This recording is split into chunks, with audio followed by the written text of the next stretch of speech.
आपणच मुलीचं घर असतं, पण तरीही माहेरच्या जबाबदाऱ्या आल्याच की त्या टाळून कसं चालेल? आणि या सगळ्यात आपण आहोत ना तिला सपोर्ट करायला. मला वाटतं तिने जावं. आणि एका रात्रीची तर गोष्ट आहे, सकाळी लवकर येईल ती. येशील ना ग? हो.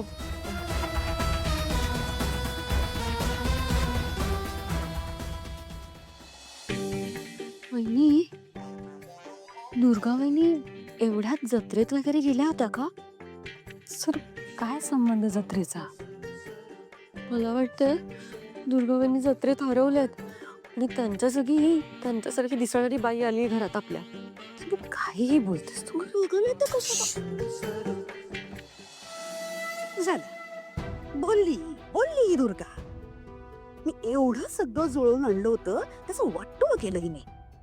ही बाई इतकं चांगलं का वागते? मला पटतंय हा दुर्गाचं. पण आता तुम्ही रेवतीला घेऊन जायची काहीच गरज नाहीये, कारण माझ्याकडे दुसरा उपाय आहे.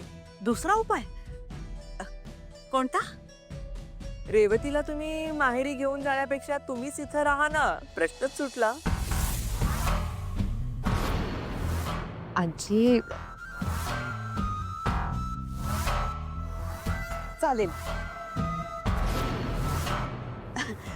चालेल म्हणजे तुमचा शब्द मी मोडूच शकत नाही. हा, म्हणून राहीन. राहा. कमाल आयडिया आहे आजी. खूपच कमाल आयडिया आहे. मी यांची राहण्याची सोय बघते. हो, चला रेऊ, आज मी आहे हो इथे. पानं वाढायला घेते बाळा. हो. आईसाठी पण. Promise of partnership and understanding. आयुष्याचे कुठलेही निर्णय घेताना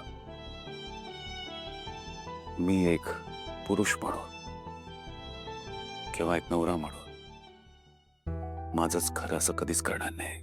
तुला कायम समजून घ्यायचा प्रयत्न करीन. आपली पार्टनरशिप दरवेळेला प्रॉफिटमध्येच राहील. मी वचन देते तुम्हाला, ह्या आपल्या पार्टनरशिपमध्ये जर कधी लॉस आलाच तर त्याला तुमच्या आधी मी सामोरी जाईल.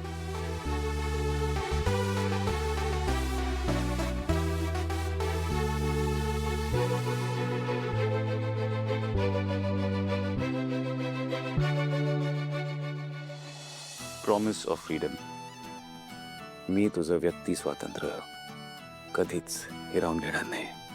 मी पण तुम्हाला वचन देते, मी तुम्हाला तुमची स्पेस देण्याचा पूर्ण प्रयत्न करेन.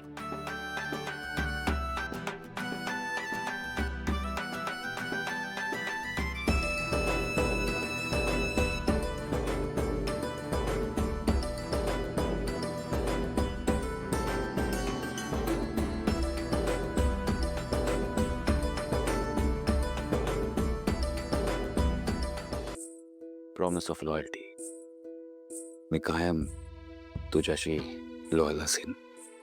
मी वचन देते, आपल्या नात्यात ही प्रामाणिकपणा कायम जपेल.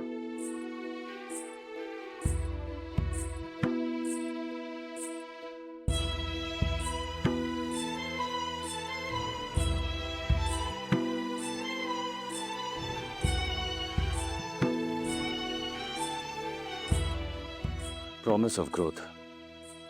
मी तुला वचन देतो लीला, आपण आयुष्यात एकत्र पुढे जाऊ, एकत्र ओळखले जाऊ, एकत्र ग्रो करू. मी लीलाचा नवरा म्हणून ओळखलं गेलो तर त्याचा मला अभिमान वाटेल.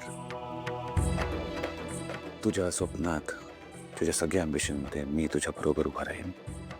तुला दरवेळेला मी प्रोत्साहित करत राहीन. एजे, मीही तुम्हाला वचन देते, तुम्हाला माझा अभिमान वाटेल असंच कायम मी वागेन. आणि ह्यापुढे माझं संपूर्ण जग तुम्ही असाल. आजपासनं एजे हेच माझं विश्व असेल.